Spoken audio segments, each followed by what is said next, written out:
makita natin na ikaw ay positibo sa HIV. Happy birthday to me.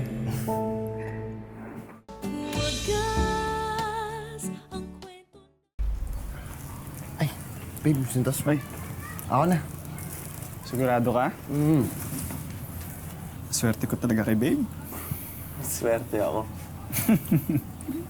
Ito Natali kong mahigpit to, pero may kapalit to. Wait, babe. Anong kapalit yan, ha? Yakapin mo kung mahigpit. Yakap lang pala eh.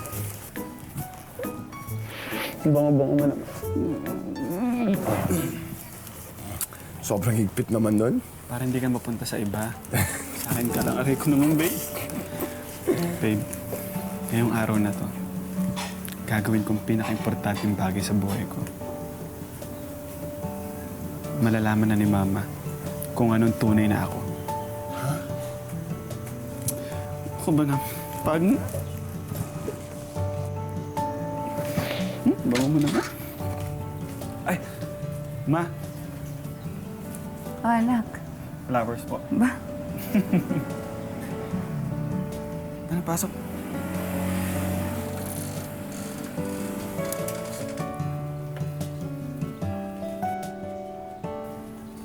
Ma, may gusto po akong ipagtapat sa inyo. Ano yun, anak? Bakit, anak? May nararamdaman ka ba? Tungkol po sa pagkatao ko. Kasi ma, alam mo yun, nung bata pa ako, talagang kakaiba eh. Iba yung nararamdaman ko. Ibang-iba talaga sa typical na lalaki na eh. Diyos ko naman, anak. Tungkol sa sexualidad mo. Opo, ma. Alam ko na yan. Matagal ko nang alam yan. Bata ka pa. Ay, mas, si Chris pala. Boyfriend ko po. Sumali, Osep-Santis, yung Panginoon ko na. Isa-isa lang naman ang revelasyon, anak. Ayoko nitong kape. Kuha mo na lang kami ng tubig. Sige po. Sige. May sandali lang. Kuha ng tubig si Mama. Ibalik ko na rin po ito.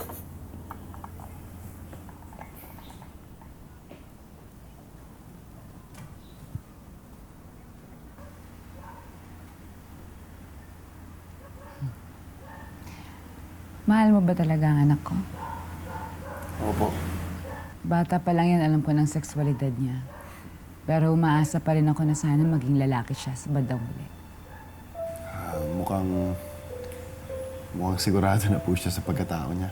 Dahil nandyan ka. Eh paano kung wala ka na? Baka maging lalaki siya ulit. Hindi po siya lalaki. Kung talagang mahal mo ang anak ko, sisiguraduhin mong bibigyan mo siya ng normal na buhay. Yung lalaki sa babae, hindi lalaki sa lalaki. Nagmamahalan po kami ni Marcos. Let's pagmamahalan niya. Hindi ko matatanggap na ang sarili kong anak ay isang bakla. Ikaw ba?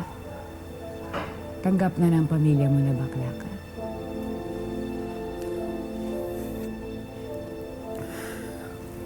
Hindi ko pa po nasasabi sa kanila. Kita mo na, ang kapal talaga ng mukha mo. Hindi mo masabi kasi, alam mong hindi ka tanggap-tanggap sa atin ang pagiging bakla. Alam mong hindi maganda ang pagiging bakla. Sige, sabihin mo sa akin. Paano kayo kakasal? Paano kung magkakaroon ng apo? Paano kayo magsasama?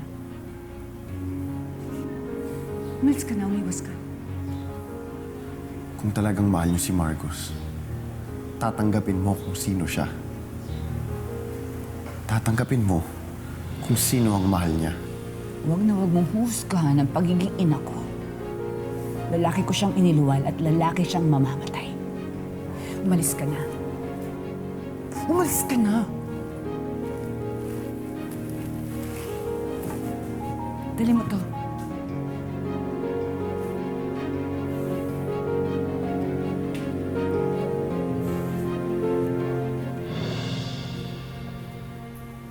Matubig niyo po. Ay, salamat anak. Si Chris po. Sa pumunta. Anak, wala na si Chris. Hindi siya babalik. Pinalis niyo si Chris, Nay. Akala ko ba tanggap niyo ako? Akala ko tanggap niyo kami. Tanggap naman kita, anak eh. Pero magiging normal ka din, magiging lalaki ka ulit. Pabayaan mo na siya. Alam mo, may mahahanap ka rin na babae na mamahalin mo. Magkakaroon kayo ng pamilya, mabubuhay ka rin ng normal. Akala ko naintindihan niyo ako, Nay.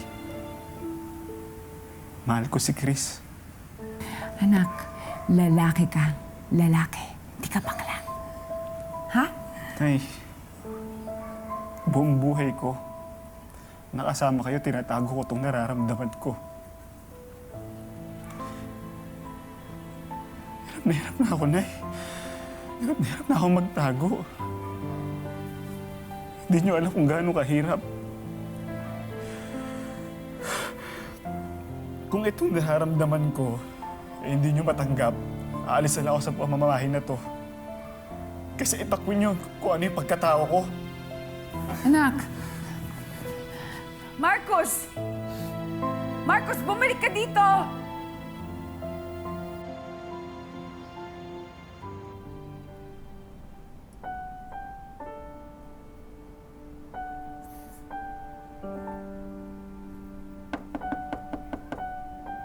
Chris?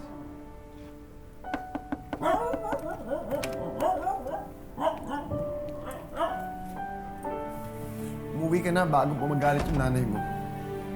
Hindi na ako uwi sa amin. Nagsasabi mo? Chris, mahal kita. Mahal na mahal kita. Kung hindi niya tayo kayang tanggapin, hindi niya rin ako kayang tanggapin bilang anak niya.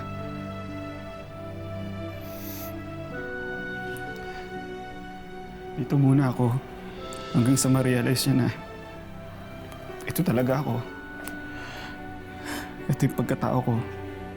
At malaman niya na tayo. At matanggap niya tayo sa tamang panahon. Pero sa ngayon, ikaw muna pinili ko.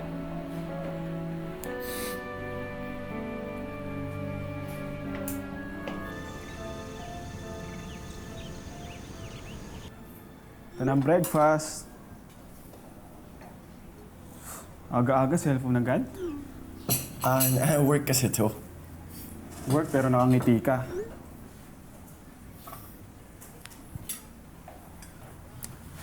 Sarap naman yan. Eh, prito lang yan. Ano masarap dyan? Kumain ka na. Mamaya pala gagabihin ako, di ba? Lagi naman.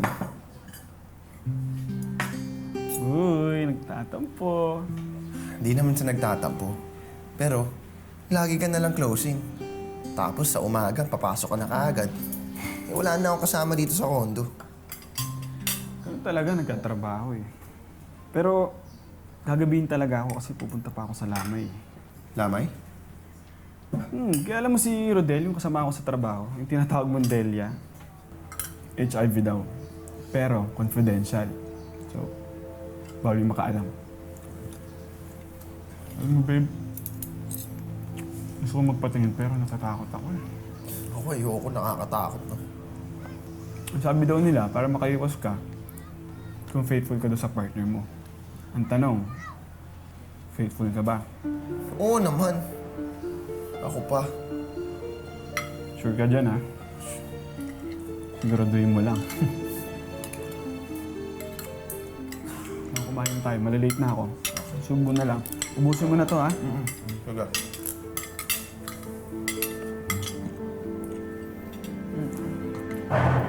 Love you, babe.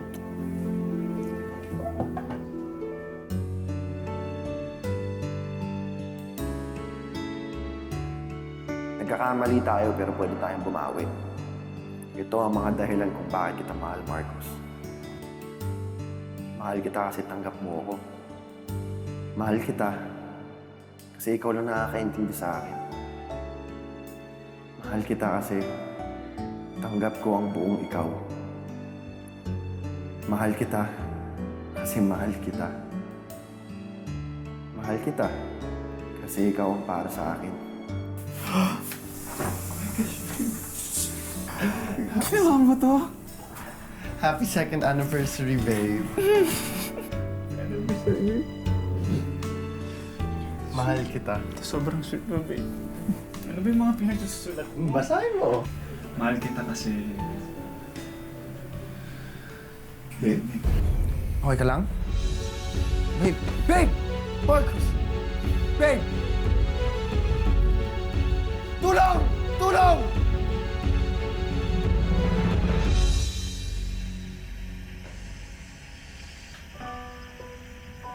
Marcos, gising ka na. Ilang araw na lang, birthday mo na. Bibilang kitang cake tsaka lobo. Kaya gumising ka na, please.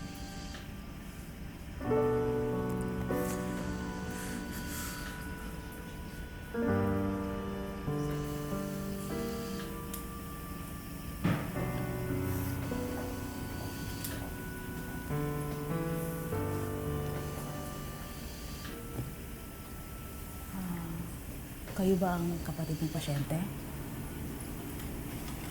Friend po. Ano ho? Boyfriend ko po siya. Anyway, nagkaroon na kami ng series of tests sa pasyente. Kaya sa ngayon ay inaalam namin kung ano ang cause ng sakit niya. Sudden kasi yung panghihina na may kasamang lagnat at pagsusuka. Kaya hindi pa kami sigurado kung anong sakit hanggat hindi nagagawa yung mga tests. Sana malaman na natin. And one thing more, faithful ba kayo sa isa't isa? Doc? I mean, you guys are together, tama? Opo.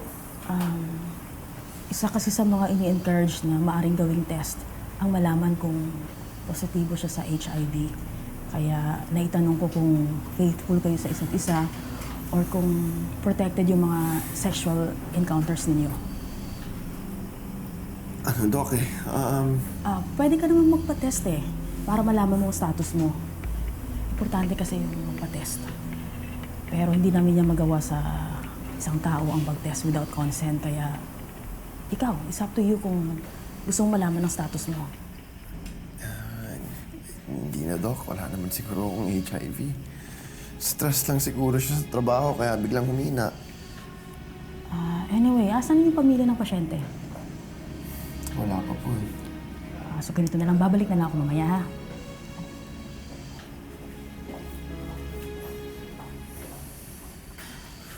Ano nangyari sa anak ko? Anong ginagawa mo dito? Sino nagsabi sa'yo pwede pumunta dito? Akala ko ba alagaan mo siya? Ano nangyari sa anak ko? Bakit pinayagan ko pa kasi kayo magsama? Bakit hindi ko kayo pinigilan noon pa? Lumayo ka sa anak ko. Lumayo. Wag na wag mong mahahawakan ang anak